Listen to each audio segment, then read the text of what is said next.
Lawrence Bishnoi, क्या वो underworld में और विशेष रूप से मुंबई में दाऊद इब्राहिम की जगह लेना चाहता है? क्या डी कंपनी के सरगना की जगह खाली हो गई है? हाल ही के दिनों में जिस तरीके से लॉरेंस बिश्नोई गैंग की प्रेजेंस मुंबई में नजर आई है, उसकी वजह से लोगों ने इस तरह के सवाल खड़े करना शुरू कर दिया है। उसका खौफ उसकी उम्र से ज्यादा है। उस पर दर्ज मुकदमों का नंबर उसे डराता नहीं है, बल्कि ये संख्या उन लोगों को डराती है जिनको वो डराना चाहता है और उनसे अपना उल्लू सीधा करना चाहता है। इसे आप उसका दुस्साहस कहेंगे या फिर हमारे जुडिशियल सिस्टम का रिजल्ट? ये तो इस वीडियो को आखिरी तक देखने के बाद आप तय कर लीजिएगा। लेकिन हम आज जो इन्फॉर्मेशन आपके लिए लेकर आए हैं, डेफिनेटली वो आपको हैरान कर देगी, क्योंकि हम बात कर रहे हैं उस गैंगस्टर की जिसका कद उसकी उम्र से बड़ा है, लॉरेंस बिश्नोई, जिसका नाम सुनकर सलमान खान को भी सांप सूंघ जाता है। उसने सलमान खान की हत्या का ऐलान सरेआम कर दिया और केवल ऐलान ही नहीं किया, बल्कि उसके लड़कों ने सलमान खान की हत्या के लिए कई बार कोशिश भी की।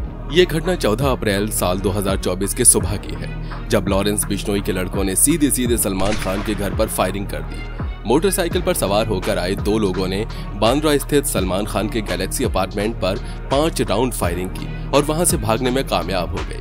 ये फायरिंग उसकी हत्या करने के इरादे से नहीं की गई थी, बल्कि उसे चेतावनी देने के इरादे से की गई थी, क्योंकि इसके बाद बाकायदा सोशल मीडिया पर एक मैसेज जारी किया गया और इस पूरी फायरिंग की जिम्मेदारी ली गई। और हमें ये कहने की जरूरत नहीं है कि फायरिंग की ये जिम्मेदारी लॉरेंस बिश्नोई गैंग ने ली। मीडिया रिपोर्ट्स की माने तो बिहार के चंपारण के रहने वाले दोनों हमलावर पुलिस की गिरफ्त में है। पुलिस ने विकी गुप्ता और सागर पाल नाम के इन दोनों आरोपियों को गुजरात के कच्छ से गिरफ्तार किया। सलमान खान के घर पर फायरिंग करने से पहले इन्होंने 3 बार उसके घर की रैकी की थी। अब पुलिस की पूछताछ में वो आए दिन नए खुलासे कर रहे हैं। अब अगर आपके दिमाग में ये सवाल उठ रहा है कि आखिर लॉरेंस बिश्नोई की सलमान खान से क्या दुश्मनी है, तो चलिए आपको इस सवाल का भी जवाब दे देते हैं। लेकिन हमारे जिन साथियों ने अभी तक इस चैनल को सब्सक्राइब नहीं किया है, उनसे अनुरोध है कि इस चैनल को सब्सक्राइब करके नोटिफिकेशन बेल को जरूर ऑन कर दें, ताकि उनका और हमारा ये कनेक्शन आगे भी कंटिन्यू बना रहे। यूं तो लॉरेंस बिश्नोई का नाम अपराध की दुनिया में पहले से चल रहा था, लेकिन साल 2018 में बेंगलुरु से संपत नेहरा को गिरफ्तार किया गया। संपत नेहरा ने जब इस बात का खुलासा किया कि उसको तो सलमान खान को खत्म करने के लिए भेजा गया था, तो लोगों के होश उड़ गए। इसके साथ ही उसने जब लॉरेंस बिश्नोई का नाम लिया, तब लोगों को वो धमकी याद आई जो लॉरेंस बिश्नोई ने कभी सलमान खान को दी थी। ये मामला शुरू होता है साल 1998 के अक्टूबर महीने से, जब जोधपुर के नजदीक कंकाड़ी गांव में सलमान खान अपने पूरे क्रू के साथ फिल्म हम साथ साथ हैं की शूटिंग कर रहे थे। इसी दौरान उनके ऊपर 2 काले हिरन के शिकार करने का आरोप लगा था। आपको बता दें कि इस क्षेत्र में बिश्नोई समाज काले हिरन को अपनी तरफ से संरक्षण देता है। काले हिरणों के साथ बिश्नोई समाज की धार्मिक भावनाएं भी जुड़ी हुई हैं। उनकी तरफ बुरी नजर डालने वाले को ये समाज दुश्मन की नजर से देखता है। फिर तो सलमान खान पर इन काले हिरणों का शिकार करने का आरोप लगा था। आपको बता दें कि बिश्नोई समाज मूल रूप से भगवान विष्णु के उपासक है। 15वीं शताब्दी में उनके गुरु जम्बेश्वर ने जब सभी लोगों को प्रकृति और वन्य प्राणियों के संरक्षण को लेकर 29 आदेश दिए थे, जिनका पालन ये हमेशा करते हैं। वो ये भी मानते हैं कि काला हिरन उनके गुरु जम्बेश्वर जी का ही पुनर्जन्म है और इन्हें जांबाजी के नाम से पुकारा जाता है। डेफिनेटली काले हिरन के शिकार को लेकर अब आप बिश्नोई समाज के गुस्से के कारण को समझ गए होंगे, लेकिन इस तरह उसने अपने समाज की धार्मिक भावनाओं को आहत होते हुए बचपन से ही देखा था। बिश्नोई समाज के लोग काले हिरन की रक्षा के लिए खुद अपनी जान देने के लिए तैयार रहते हैं। आपको बता दें कि लॉरेंस बिश्नोई का जन्म साल 1993 में हुआ था, यानी जिस समय ये घटना घटी उस समय लॉरेंस बिश्नोई बहुत छोटा था। इसीलिए उसके मन में सलमान खान को लेकर विशेष गुस्सा है। हालांकि काले हिरन के शिकार के इस मामले में सलमान खान का साथ देने और उन्हें प्रोवोक करने के लिए सोनाली बेंद्रे, तब्बू, नीलम और सैफ अली खान पर भी आरोप लगा था। इस मामले की सुनवाई जोधपुर की जिला अदालत में पूरे 20 सालों तक चलती रही। साल 2018 में जोधपुर की जिला अदालत ने सलमान खान को इस मामले में 5 साल की सजा सुनाई, जबकि बाकी के सह आरोपियों को संदेह का लाभ देते हुए बरी कर दिया गया। सलमान खान ने इस सजा के खिलाफ ऊपर की अदालत में अपील की। सलमान खान को इस मामले में हाई कोर्ट ने बरी कर दिया, लेकिन लॉरेंस बिश्नोई इस मामले में सलमान खान को अपनी तरफ से माफ करने के पक्ष में नहीं है। उनका कहना है कि सलमान खान को अपना अहंकार छोड़कर हमारे देवता के मंदिर में आकर माफी मांगनी पड़ेगी। अगर उनका समाज सलमान खान को माफ कर देता है, तब वो इस मामले में कुछ नहीं करेगा। लेकिन आपको बता दें कि लॉरेंस बिश्नोई सलमान खान के मामले को लेकर सबसे पहले उस समय सुर्खियों में आया जब उसने पुलिस कस्टडी में रहते हुए मीडिया के सामने ये खुल्लम खुल्ला बयान दिया कि वो सलमान खान को जान से मार देगा। इसके बाद समय समय पर न केवल उसकी तरफ से धमकियां आती रहीं बल्कि उसके लड़के सलमान खान के फार्म हाउस से लेकर उसके घर तक रेकी करते रहे।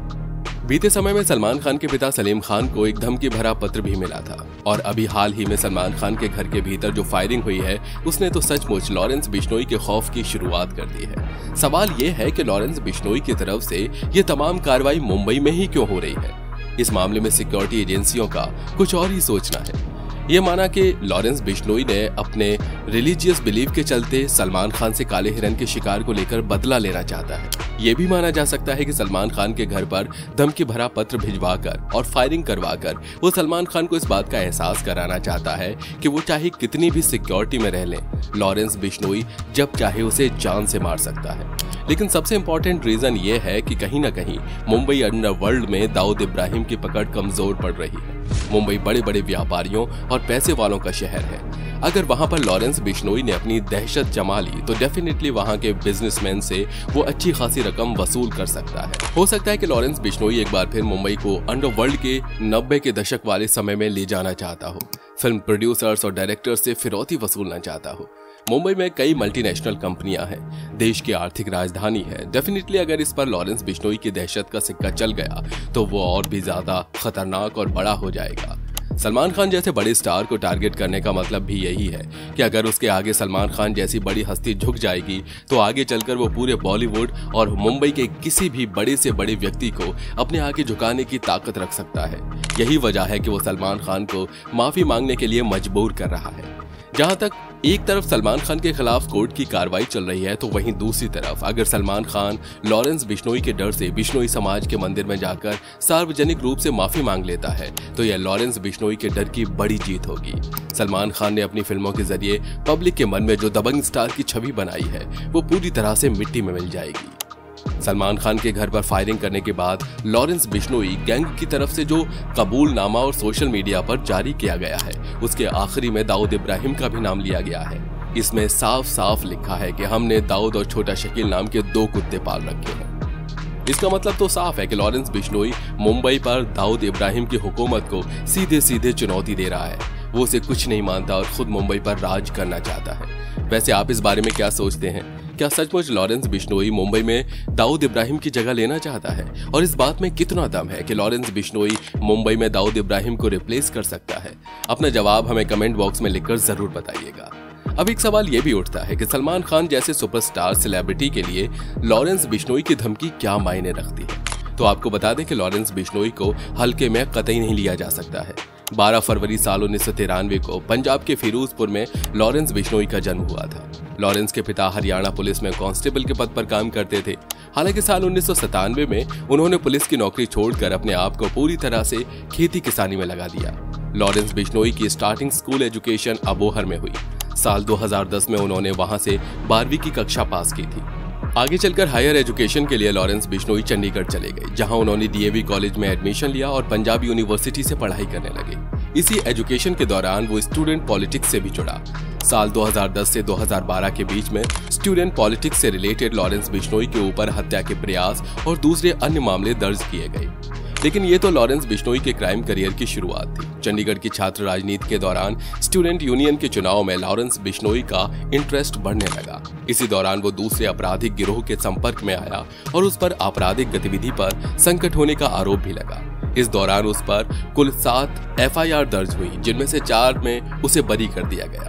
इसके बाद साल 2013 में कॉलेज के इलेक्शन हुए, जिसमें उसने पार्टिसिपेट किया, मगर उस पर आगे चलकर विजेता उम्मीदवार के साथ साथ लुधियाना नगर निगम चुनाव के अपोनेंट कैंडिडेट की गोली मारकर हत्या करने का आरोप लगा। अपनी आपराधिक गतिविधियों के चलते लॉरेंस बिश्नोई को फरारी करनी पड़ती थी। इसी दौरान उसने शराब का अवैध कारोबार शुरू किया, अपना गिरोह बनाया और उसमें उसने हत्या करने वाले पेशेवर लोगों को भी शामिल किया। साल 2014 में लॉरेंस बिश्नोई की राजस्थान पुलिस के साथ सीधी टक्कर हुई। गोलीबारी होती रही। फाइनली राजस्थान पुलिस ने उसे अरेस्ट करके जेल भेज दिया, मगर जेल में रहकर उसने अपने खिलाफ गवाही देने जाने वाले लोगों की हत्या की साजिश को अंजाम दिया। आगे चलकर लॉरेंस बिश्नोई का संपर्क जसविंदर उर्फ रॉकी से हुआ। ये नया गैंगस्टर से नेता बना था, लेकिन दोनों ने साथ मिलकर अपना क्राइम सिंडिकेट के जरिए क्रिमिनल वर्ल्ड में एक्टिव रहा। साल 2016 में जयपाल भुल्लर ने रॉकी की हत्या कर दी। हालांकि साल 2020 में जयपाल भुल्लर की भी हत्या हो गई। भरतपुर की जेल में रहते हुए भी लॉरेंस बिश्नोई अपना क्राइम सिंडिकेट ऑपरेट करता रहा। इसमें जेल के अधिकारी और कर्मचारी भी उसका साथ देते रहे। आगे चलकर लॉरेंस बिश्नोई पर मकोका के तहत भी अपराध दर्ज किया गया। इसके बाद उसे दिल्ली की तिहाड़ जेल में ट्रांसफर कर दिया गया। लेकिन इसके बावजूद भी लॉरेंस बिश्नोई का अपने साथियों से कांटेक्ट बना रहता है। अधिकारियों का कहना है कि जेल में रहकर उसने अपने लोगों से संपर्क साधने के लिए Lawrence Bishnoi voice over IP call का यूज करता है। फिलहाल नॉर्थ इंडिया के लगभग 5 राज्यों में लॉरेंस बिश्नोई का क्राइम सिंडिकेट एक्टिव है, जहां उसके इशारे पर 700 शूटर कुछ भी करने को तैयार रहते हैं। इतना ही नहीं, लॉरेंस बिश्नोई का कनेक्शन कनाडा और दूसरे देशों से भी है। कनाडा में गोल्डी बराड उसके सिंडिकेट का काम देखता है। लॉरेंस बिश्नोई ने कुछ ऐसे खतरनाक काम किए हैं जिसकी वजह से लोगों में उसका खौफ बना हुआ है। पंजाबी सिंगर सिद्धू मूसेवाला की हत्या में भी लॉरेंस बिश्नोई गैंग शामिल रहा है। गोल्डी बराड ने सिद्धू मूसेवाला की हत्या की जिम्मेदारी ली। 29 मई साल 2022 को पंजाब के मानसा में सिद्धू मूसेवाला जब अपनी थार जीप से जा रहे थे, उसी समय उनका पीछा कर रहे कुछ कार सवारों ने उन पर गोली चला दी, जिससे सिद्धू मूसेवाला इस दुनिया को छोड़कर चले गए। इस हत्याकांड ने केवल पंजाब ही नहीं बल्कि पूरे देश को हिलाकर रख दिया था। इस हत्याकांड की जिम्मेदारी लेते हुए गोल्डी बराड ने कहा था कि उसने और लॉरेंस बिश्नोई ने मिलकर इसकी प्लानिंग की थी। जबकि आपको बता दें कि जब यह हत्याकांड हुआ उस समय गोल्डी बराड कनाडा में बैठा हुआ था और लॉरेंस बिश्नोई तिहाड़ जेल में मौजूद था। इस मामले की जांच के लिए दिल्ली पुलिस की स्पेशल सेल ने लॉरेंस बिश्नोई को 5 दिन की कस्टडी में भी लिया था। सिद्धू मूसेवाला की हत्या के तत्काल बाद लॉरेंस बिश्नोई ने दिल्ली हाई कोर्ट में एक पिटीशन फाइल की और कहा कि उसे अपनी जान का खतरा है। उसने कहा कि पंजाब पुलिस उसका फर्जी एनकाउंटर कर सकती है। हालांकि आगे चलकर उन्होंने अपनी एप्लीकेशन दिल्ली हाई कोर्ट से वापस लेकर पंजाब हरियाणा हाई कोर्ट में लगा दी। 21 सितंबर साल 2023 को सुखदेव सिंह गिल उर्फ सूखा दूने की हत्या हो गई। ये खालिस्तान अलगाववादी रहा है और इसकी हत्या की जिम्मेदारी भी लॉरेंस बिश्नोई ने ली। 5 सितंबर साल 2023 को करणी सेना के राष्ट्रीय अध्यक्ष सुखदेव सिंह गोगामेडी जो अपने घर में बैठे हुए थे, उसी समय कुछ लोग उनसे मिलने के लिए आए, लेकिन ज्यादा बातचीत करने की बजाय उन्होंने अपनी पास से पिस्तौल निकाली और सुखदेव सिंह गोगामेडी की हत्या कर दी। इस हत्याकांड की जिम्मेदारी भी लॉरेंस बिश्नोई ने ली। लॉरेंस बिश्नोई गैंग के एक सदस्य रोहित गोदारा ने एक फेसबुक पोस्ट के जरिए इस मामले की जवाबदारी अपने ऊपर ली है। भगत सिंह को अपना आइडल मानने वाले लॉरेंस बिश्नोई गुरु जम्बेश्वर और बजरंगबली का भक्त है। लॉरेंस बिश्नोई के बारे में इन्वेस्टिगेटिव एजेंसीज का कहना है कि उसके पास एक बड़ा ग्लोबल क्रिमिनल नेटवर्क है। वो अपने इस नेटवर्क के माध्यम से लगभग पूरे भारत में सक्रिय है। लॉरेंस बिश्नोई पंजाब और हरियाणा के हर छोटे बड़े गैंगस्टर की टच में रहता है। लॉरेंस बिश्नोई पर ED और NIA की जांच भी चल रही है। फिलहाल वो 2014 से ही जेल में बंद है। भले ही वो आज कॉलेज के एंग्री यंग मैन से क्राइम वर्ल्ड के क्रिमिनल में कन्वर्ट हो चुका हो, लेकिन उसे इंटेरोगेट करने वाले एक पुलिसकर्मी के हवाले उसे इंडियन एक्सप्रेस का कहना है कि लॉरेंस बिश्नोई को हमेशा से ही अपने सीनियर्स के साथ रहना पसंद था। वो हमेशा सही अपनी लाइफ में कुछ बड़ा करना चाहता था। आपको बता दें कि साल 2015 में लॉरेंस बिश्नोई पुलिस की कस्टडी से भाग गया था, लेकिन बाद में उसे दोबारा पकड़ लिया गया। ये तो कुछ ऐसे मामले हैं जिन्होंने लॉरेंस बिश्नोई को सुर्खियों में ला दिया, लेकिन लॉरेंस बिश्नोई का सिंडिकेट क्राइम की दुनिया में अपनी जड़ें जमा चुका है।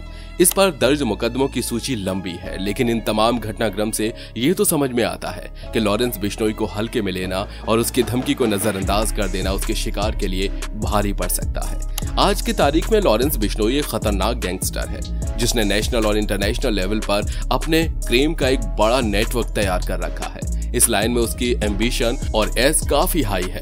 आज भी सैकड़ों लड़के उसके लिए काम करते हैं। इन लड़कों का रिक्रूटमेंट किया जाता है। टारगेट पर वो नौजवान होते हैं जो थोड़े दिलेर होते हैं और उनके पास कोई काम धंधा नहीं होता, तो वो इस तरह के गैंग के लिए काम करने लगते हैं। लॉरेंस बिश्नोई के बारे में कहा जाता है कि उसने देश विरोधी गतिविधियों, खालिस्तानियों और उनके समर्थकों का हमेशा विरोध किया है। मुंबई अंडरवर्ल्ड में अपनी धाक जमाने की कोशिश कर रहे लॉरेंस बिश्नोई के बारे में आपका क्या सोचना है, हमें कमेंट बॉक्स में लिखकर जरूर बताइएगा। वीडियो पसंद आया हो तो इसे लाइक करके अपने दोस्तों के साथ शेयर जरूर कीजिए। फिर मिलेंगे एक नई वीडियो में, तब तक के लिए जय हिंद, जय भारत, वंदे मातरम।